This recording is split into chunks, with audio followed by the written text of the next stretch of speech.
Okay, great.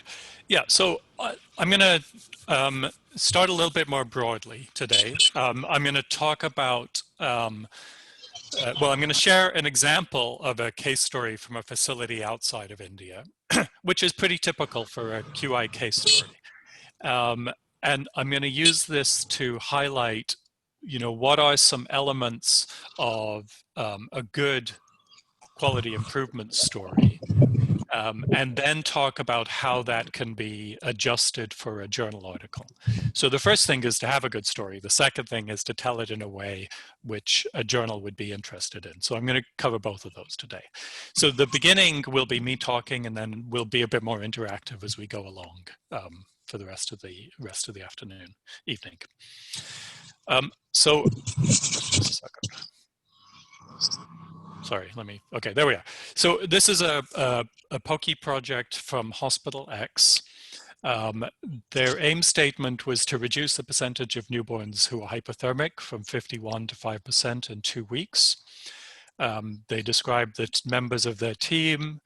They talk about the process indicators, the proportion of babies who are dried and wiped, who are given skin-to-skin care, who have their temperature recorded, and their outcome indicators, the proportion who are hypothermic, and the proportion who are initiated on breastfeeding. That's actually a process indicator, but like any new improvement teams, they make some mistakes early on.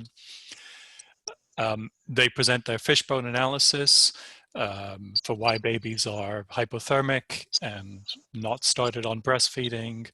So lack of staff awareness, lack of staff, too many patients, challenges keeping the labor room warm. They present their data on the proportion who are dried and wiped, who are given skin-to-skin care, whose temperature is recorded, and who are hypothermic 1 hour after birth, as well as the data on those who are given skin-to-skin care and who are initiated on breastfeeding. They talk about the changes that they made to get the results, improving knowledge and skills, increasing the number of staff, starting skin-to-skin contact. Again, that's not really a change, that's kind of their intermediate goal. Moving incubators, increasing the number of thermometers, and improving the heating system. And then they describe just one PDSA, which is really a misunderstanding of PDSA. It's really explaining the whole quality improvement project again, using the steps in PDSA, but that's quite common in new teams as well.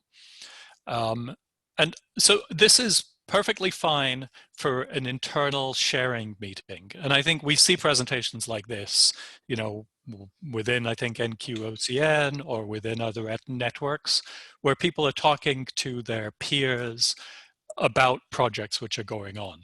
So there's nothing wrong with this, but it would need a lot of changes to prepare it for an external group. And so that's what I want to talk about first. What would be the elements of a good QI story? How would we change this story to make it more interesting for an external audience? And then what would need to be changed additionally to make it specific for a quality improvement journal, such as the one that you're setting up or others that you'd be working with? Okay. So there are really the 5 elements of good quality improvement stories. First of all, you need a clear audience. And you might be presenting to other quality improvement teams or to hospital administrators or to WHO or people in the ministry or to a journal. All of those audiences are a little bit different. So you need to decide which one you're focusing on and explain things in a way that makes sense to them. And they need to have a clear message. There's often a million things that you can talk about with quality improvement stories, but the story really should have 1 or 2 clear messages that are the focus. So you don't need to talk about everything, but talk about the most important or interesting things for that audience that you're trying to talk to. And like every other story, they have a beginning, a middle, and an end. What is the problem we're working on? What did we do? What happened? And they need to answer so what.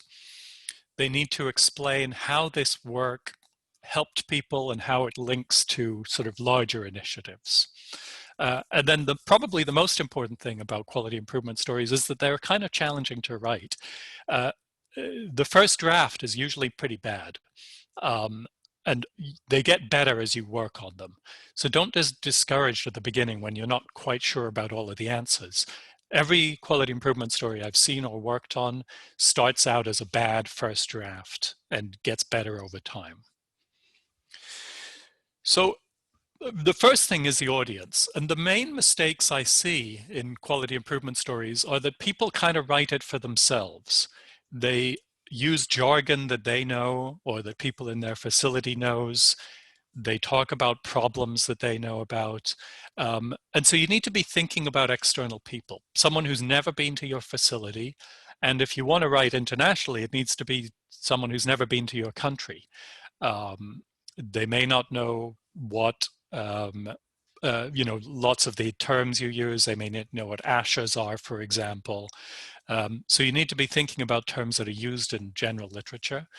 They may not know about the quality improvement methods you're using. They probably don't know what pokey means, for example. That's something that came from India and is being used in India and some other countries. And if it's a general article or a general group, they won't know a lot about your clinical area. When you decide who your audience is, you need to be writing in a way that makes sense to them. And the second thing is, again, to have a clear message. You can't write about everything in a few thousand words. You have to have one or two clear messages. So what is useful, I think, is to sort of distill your story into an elevator pitch, something that you can say in 30 seconds. So let's sort of take a minute and think about the story that I just showed you. What do you think would be the main message from that case story that I just shared? And feel free to put your hand up or write something in the chat. I can't see the if anyone's putting their hand up, but if you, I'm seeing the chat, so if you can write something in the chat.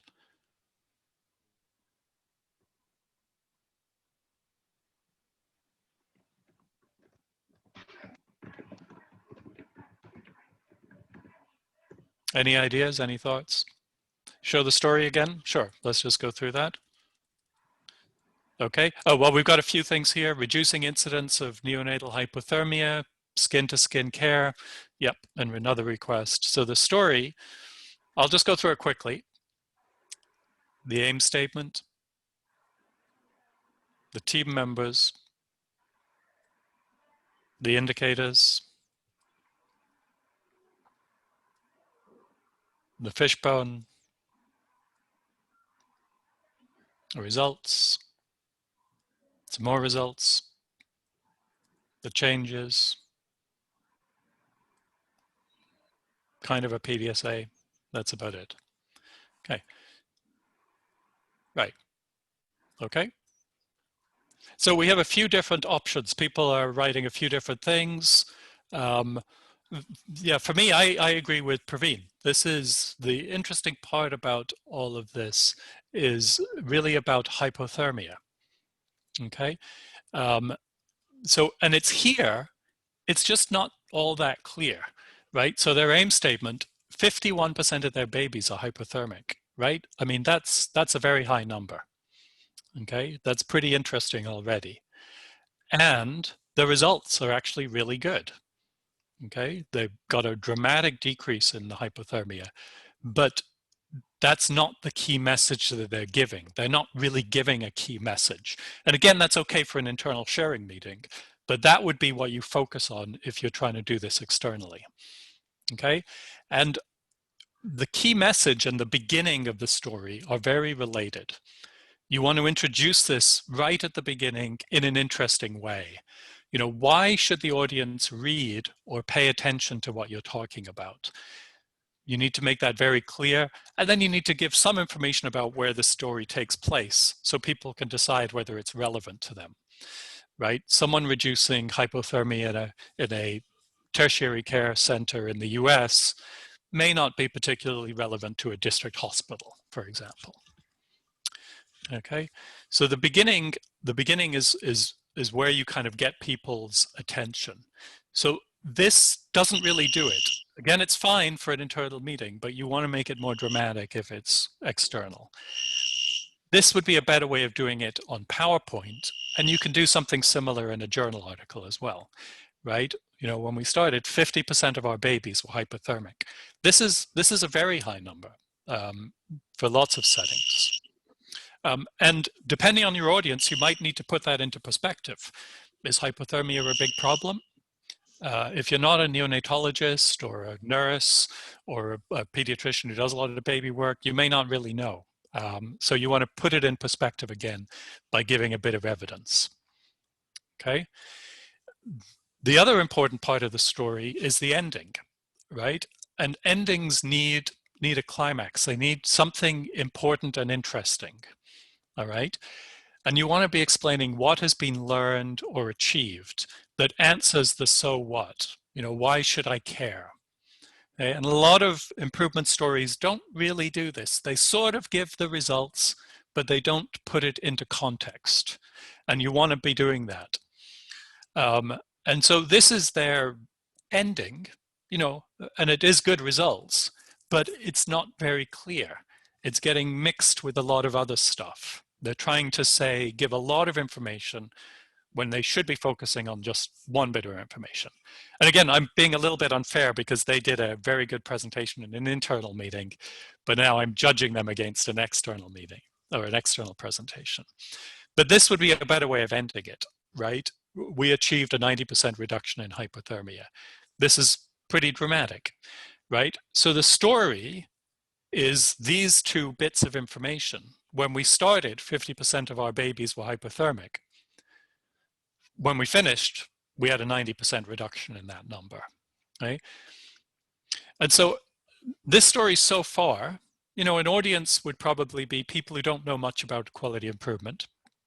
And the main message, as everybody was putting in the chat box, you know, that a team was able to use quality improvement methods, and they had done this after one training without a lot of support, no coaching support at all, to reduce hypothermia within a few weeks, right? It's a good story. So the beginning, most babies were hypothermic. This is a predictor of mortality. You need a bit of information about the hospital, and this was a hospital in a low-income country, GDP per capita about 3/4 of India, and was quite big, 4,000 deliveries per year. And again, people who don't work in labor rooms or NICUs don't really know what 4,000 deliveries per year means. So you need to kind of put it in a bit of perspective. It's a lot of babies. It's 10% of the delivery load of Scotland, for example. Okay. And then the ending is that there was a big reduction in hypothermia. And it's also, I think, helpful to not just give percentages, but to give absolute numbers, right? So in this facility, a 90% reduction in hypothermia means another 1,800 extra warm babies per year, right? That's pretty good. Okay? And then the middle, which is the part of the story that's most important for the QI journals, is what connects the beginning and the ending. How did you get from the beginning to the end? Okay, and it should have kind of two parts. You know, how did we diagnose the problem, and what were the problems? Why were babies cold? And this is where you would sort of describe who's on the team. If you use some analysis team tools like a fishbone or a flowchart or extra data collection, what did they show? And then what were the big barriers that were making babies cold? And then the second part of the middle of the story is what you did to fix it. What were the specific changes that you tested? And then also information about how you tested and learned and adapted. So again, that is here in the story that I shared. They do give some information about the fishbone and about some of the data on things that could lead to hypothermia, being dried, starting skin-to-skin care, etc. And some information about the changes, and then didn't really describe PDSAs very well. Okay, and the middle of the story here is really what would stop it getting published in a journal. because it's not clear enough. And so that's going to be the next section that we're going to go to. What are journal editors looking for in descriptions of QI projects? Okay. We're going to talk about BMJ open quality and their criteria for QI reports. That's a good place to publish, and I think some of you are looking into publishing there. So they have two main criteria for a QI case story. One, that it shouldn't be an audit. It shouldn't just be, we did this, these were the problems. It should be something that does show improvement, that things are getting better over time, and they suggest using something like the model for improvement, but you can use other tools. But they do like to know about PDSAs, and we're going to discuss that. And ideally, this should be something that is sustainable. So not like in week 1, we had a problem, in week 2, we fixed it, the end. There should be some sign that this has gone on for a bit longer.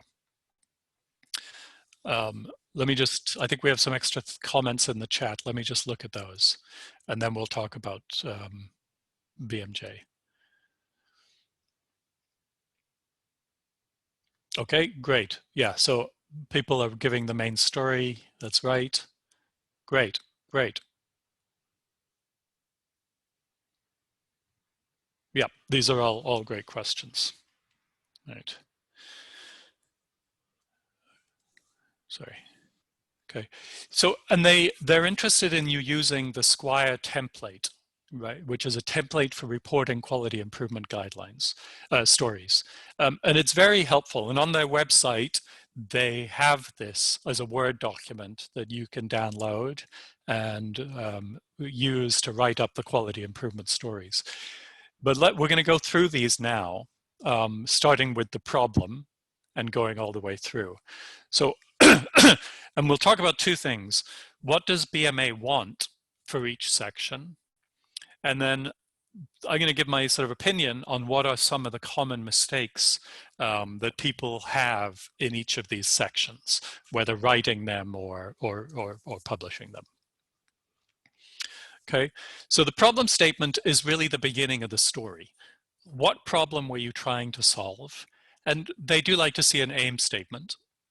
And then you have to describe where you're working, okay? It's exactly the same as what I was saying is the beginning of the story. Where did the work take place? So then another audience can judge whether it's relevant to them.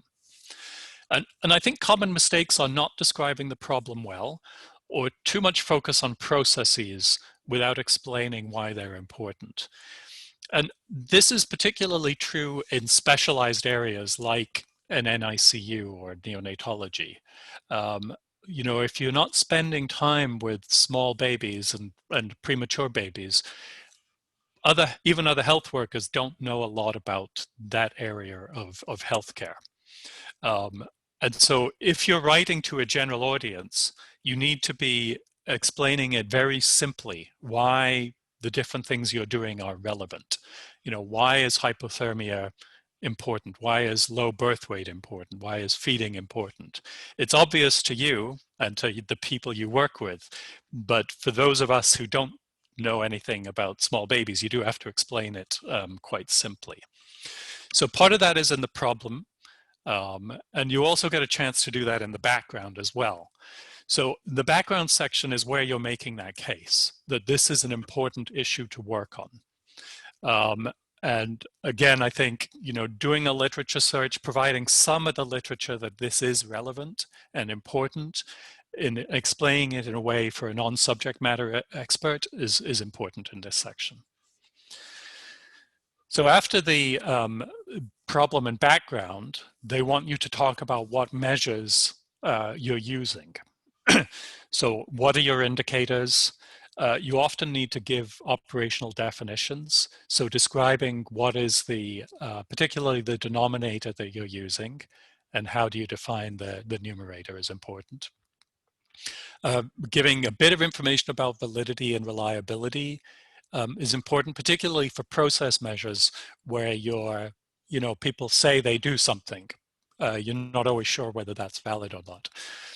Talking about frequency of data collection is important, and then a bit of information of how you're going to interpret. And I think there are problems in reports that I see on all of these. A lot of common mistakes are only using process measures, which cause problems with objectivity. So reviewers really don't know whether they can trust this or not. So you would like to have something more objective, which is often an outcome measure. You know, temperature from a thermometer, weight gain from a scale, mortality, that kind of thing. Another common mistake is too short of a baseline. You know, in the real world, when we're doing improvement projects, you may know that there is a problem because you're in this facility or this unit every day, and you may only get sort of a week of baseline data or something. That's not great for reviewers or journals because they don't really know how to interpret that. So if you can get a longer baseline, that's good. And again, you know, outcome measures can help with that because you can often get outcome measures retrospectively more easily than you can process measures. Another common issue is that data collection isn't done routinely. Some QI stories kind of just decide to measure data periodically after a PDSA. You know, after we're going to do these things for a couple of weeks and then get data. And that's really hard to interpret. So you'd like to be looking at data every week or every day or every month, whatever works appropriately. Another common mistake is not really analyzing it properly. So not doing run charts or control charts or using non-standard ways of doing that. And we're going to come to that in a minute. And then another common mistake is sort of stopping data collection too early, you know, doing a couple of weeks of work and then stopping data collection and saying the problem is fixed. Again, somebody outside of your unit would need to see a longer period of data to know that that's true, to know that it's been sustained. Right? And then the middle of the story is really in two sections. It's the design and the strategy, they call them. And those are not perfectly clear terms. But what they mean by these is the design is sort of what does the QI project look like? You know, what is the QI intervention? If you're using POCI, you would need to describe it and give some references. You can't just say we used POCI, nobody knows what that means. So you'd have to break it, you know, sort of talk about the key steps and give a reference to WHO or whatever. Again, also you'd like to talk about who is on the team, who was doing the work, and how they worked together. Were they meeting every week or every 2 weeks or ad hoc? And how long was the duration of the improvement work? I don't think there is a lot of mistakes on this. People usually do this reasonably well, but sometimes don't talk enough to the external audience. So you do need to describe it for an external group. The strategy section is really the most important part of the write-up. This is where you're talking about actually doing the work, how you implemented improvement cycles, and particularly what you learned during the improvement cycles and how you adapted. So they want to know what changes you tried, which ones worked, how they were adapted, and which ones didn't work. Okay, and I think this is where these are the hardest parts. I think a lot of the common mistakes here revolve around not really understanding PDSAs properly and not providing enough detail about each PDSA, and particularly the learning part and the adaptation part. All right, you know, PDSA cycles are fundamentally a way of learning and a tool for adapting, and you have to explain that in the strategy section. So I'm going to take a little bit of time and go through that in a bit of detail, right? So in this presentation that I shared earlier, right, there isn't enough information about these. There's not a lot of learning that you're getting from this. You know, a change saying that we improve knowledge and skills, that doesn't tell me anything. I wouldn't know how to do that in my labor room. right? You would need to describe the methods that you use to improve knowledge and skills.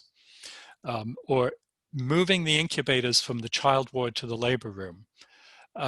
You'd need a little bit more information about this. And again, linking that with PDSAs would be important, right? A PDSA cycle would really be a great way of figuring out how to move the incubator and where to move the incubator. And that is, I think, the main interest of the editors in this journal. You know, how you use PDSAs to learn. And those have been the big comments that I've got from things that we've published and that I've seen in other articles as well. And this sort of description of a PDSA would not get published. Okay, this is not a PDSA. This is the entire QI project kind of rewritten in those 4 boxes: plan, do, study, and act. But what they really want is, you know, we tried this change and we used PDSAs to adapt and make it work. And so this is what I think they want. I'll go through this a little bit. So first of all, we tried to describe this in POCI, and I don't think, I don't actually know how to describe PDSAs properly in a classroom. I've never really been successful. I think it's something you need to do through coaching. But we did try and do it in POCI. And you know, the idea here is that they made, if you remember, this is the hypothermia case story. And they made 2 real changes. Oops, sorry. So the first one is that they changed the sequence of care. So instead of moving the baby to the bassinet and doing care there, they changed the sequence. They put the baby on the mother's chest, they dried the baby, cut the cord, etc. And when they did that in PDSA 1, they learned it was not really feasible because the labor room was set up incorrectly. So they learned during the first PDSA that they needed to make a second change of reorganizing the labor room. And then they did a variety of PDSAs to reorganize the labor room. They put the bassinet in one place. They decided that wasn't right. They put it in another place. They decided it wasn't right. That's the third PDSA. Oh, sorry, they decided that seemed right. We should try this in real life. We'll try it for 1 shift. And that was the 4th PDSA, where the nurse tried it for delivering 1 baby and adapted. So that's what they want.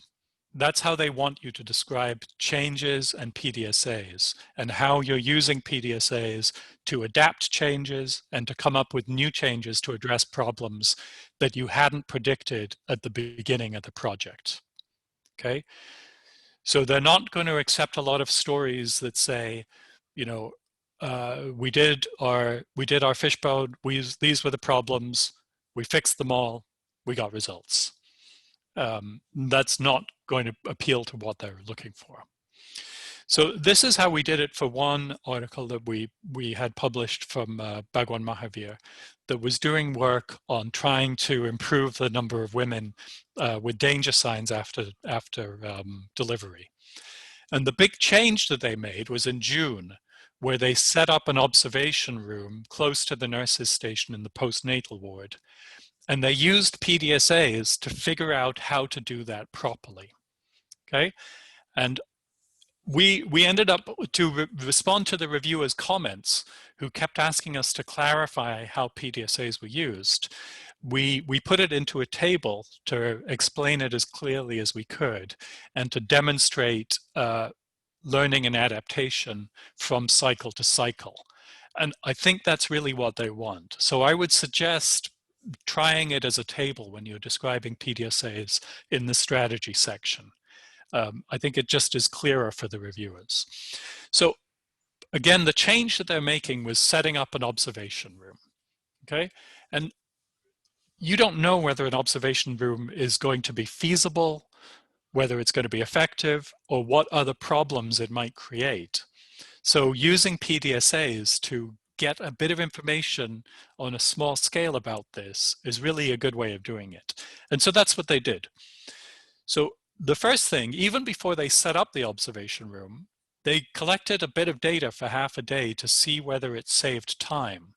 Okay, so women were not getting assessed after delivery because of workload and time issues. So they thought setting up an observation room where all the women were right after delivery in the first few hours and where the equipment was would save time. So they just measured whether that was true. They measured how long it took to assess women elsewhere in the unit compared to when they were in this room, and it did save time. Okay, so what would be your act here? What would you suggest? And you can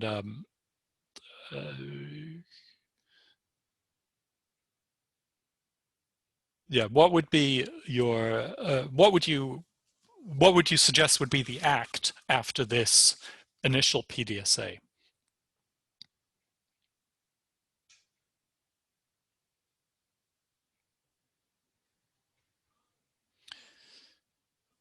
Yeah, Dolma, thank you. That's a great point. Yeah, if there's no learning and unlearning, sustaining is very hard. That's a great way of putting it. And unlearning is just as important.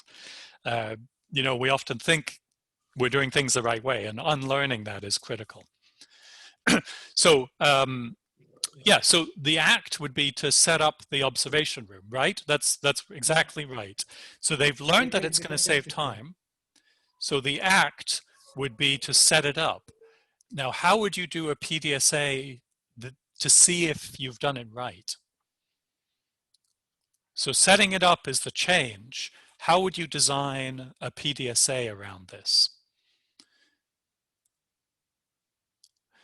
Yeah, so they're moving towards adopt, right? It looks like if women are in this room, it will save time, but they still need to set up the system to make sure that that happens, right? So maybe Nigel, yeah, this is Dr. Sushil here. So Hi, maybe they Sushil. can try, yeah, hi. So maybe they can try to do it on one shift basis if there's not much of moving around of furnitures or the room setup, and they can do a sort of a little small step change for a shift or for a day, and Great. see for any problem or challenges which can crop up new challenges or balancing indicators. Exactly. Yeah, that's right. So you just want to do it, and then for the first day or so, you would find out what problems come, right, and whether it's feasible. Okay. You're not going to really be able to measure much because it's a short term, you know, as far as numeric information. You're not going to measure whether you're picking up complications because they don't happen often enough. But in the first day, you're learning whether it's sort of feasible. That's right. I agree with that, and that's what they did.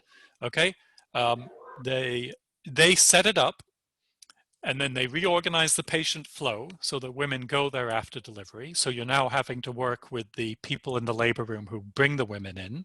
So there's lots of things that could possibly go wrong, and they tested this for 2 days.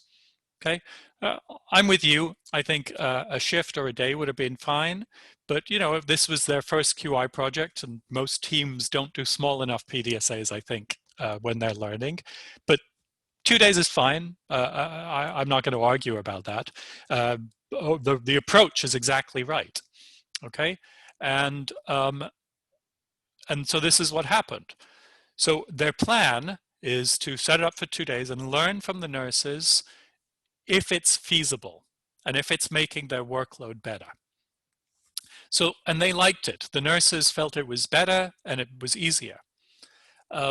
While they were doing this, because they're sort of now intentional about how they're working, another nurse who was there suggested involving patients and families in identifying danger signs, right? Because we're changing one thing, why not change something else as well? So what would be the act here? So we've done it for 2 days. It seems to be feasible. There were no real challenges, and a new change idea has come up. So what would be the, what is the act here? And you might think in terms of adapt, adopt, abandon. Are we going to abandon it? I don't think we're going to abandon it. Everything looks like So it's going in yeah, the right so direction. it's going in the right direction, Nigel. And I think maybe they can try this for another extended period of 3 to 4 days, but go on taking feedbacks both Right. from the nurses as well as from the patients, and see if anything they have missed out, because 2 days is a shorter time to take a call on your further things. Plus, if they run for 3 to 4 days, they can also document whether they are picking up complications faster. So Right. that would suffice. So I think that is Nigel. better. Yes. Nigel, actually, Hi, I Dolma. always How had, are you? yeah, I am fine, thank you. I always had this doubt when we say about testing in a very small scale. So statistically, we need to have some shift or trend. Right. So how to go about it? Yeah. So, I mean, I think your point and Sushil's are in alignment here, right? So the first small scale PDSAs, you're not going to get a lot of quantitative data. You're learning about feasibility, and you're learning about if there are any big problems that you didn't predict that are happening.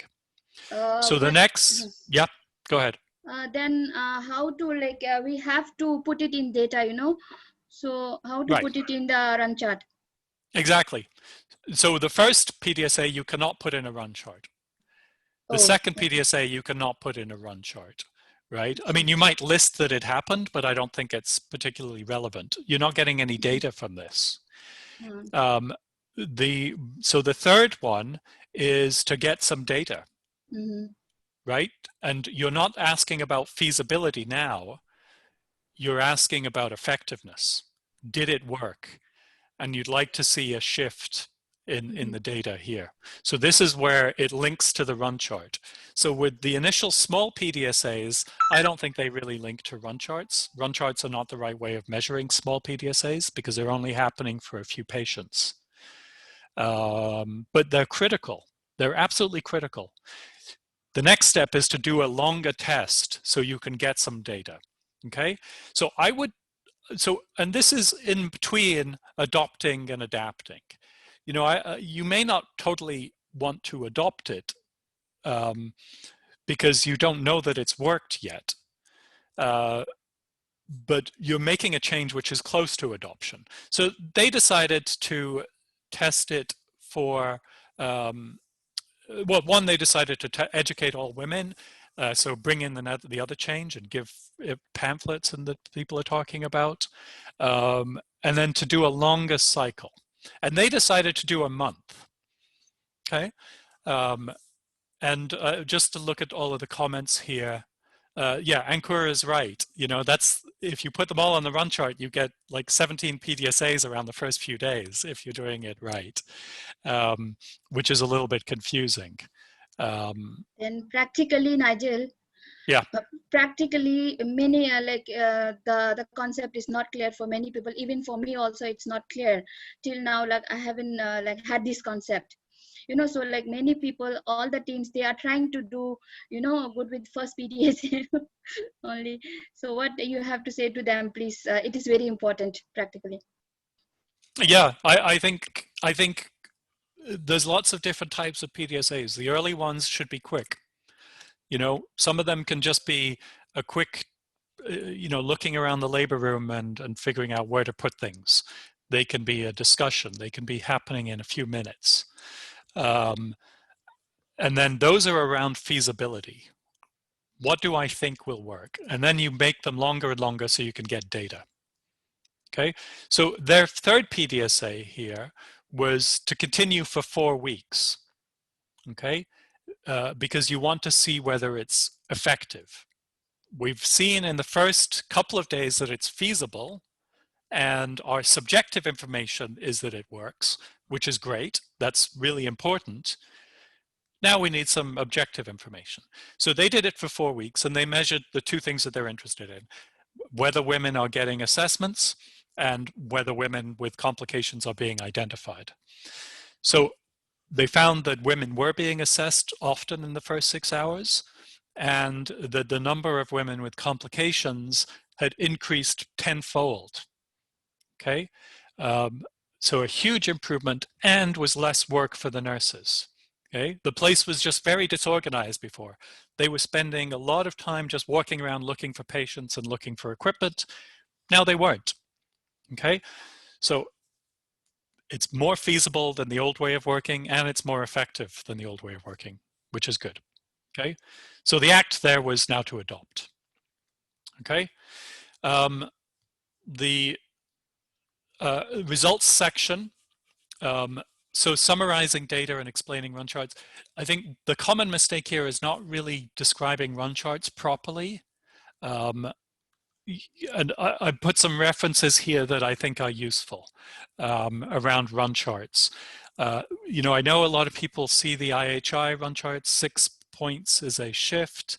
That doesn't work for more data. It works for a small number of data points, but you know, that doesn't help you once you get 15, 20 more data points. You need to change the number. So these references are helpful. Sorry, I've overgone my time, so I'm going a little bit quicker. And then lessons and limitations. They really want to know about learning and adaptation. That's the biggest mistake that I think people make. You know, there are no simple QI projects. Everything is complicated and you go back before you go forwards. That's what they want to see. When we describe QI projects, we often describe it as though it's just, you know, we did a fish prod, these were the changes, we fixed them, got good results. That isn't how it happens in the real world, and it's not what the journal wants. They want some of the messiness. And then the conclusion is sort of the final section. And they want you to summarize what you've achieved, you know, what were the results, what you learned, and what could be replicated in other facilities. And so common mistakes, I think, are either rewriting the abstract or then feeling you need to say something new and putting in something that you've never introduced before. And that's really confusing, because why are you saying it now? If you're a reviewer, you don't understand. So you want to be talking about your results, what was the important learning, and what would be valuable and replicable by other facilities. So in summary, you know, if you want to write up a story for publication, I think first of all, you need to look for some good stories. Not every QI project is going to be publishable. And that's not an issue. We can't publish every QI story. We should be doing more than we can publish. But look for things which are interesting and important. The problems are, you know, common and clinically important. Where you have good results or an interesting failure, they're also interested in those. But where you have good details on the changes, and you have to have information about learning and adaptation. If it was one of those things where you just, everything was aligned and you fixed a problem really easily with no adaptation, they're not going to be interested in that, even if you got great results. And then you need some baseline data, and it needs to have enough data collection to be compelling. And then follow the SQUIRE template. It's very helpful, actually. So let me stop there and hand it back to Harish. And I think Harish, Lonnie had some comments, and then I think Vikrant was going to comment as well. Is that right? Yes. Yes, thanks, Nigel, for an excellent presentation. And not about writing of the QI, but many you can say cobwebs about doing QI also got cleared, because many people think that it should be a straight line. So it is good to be a convoluted line of the project.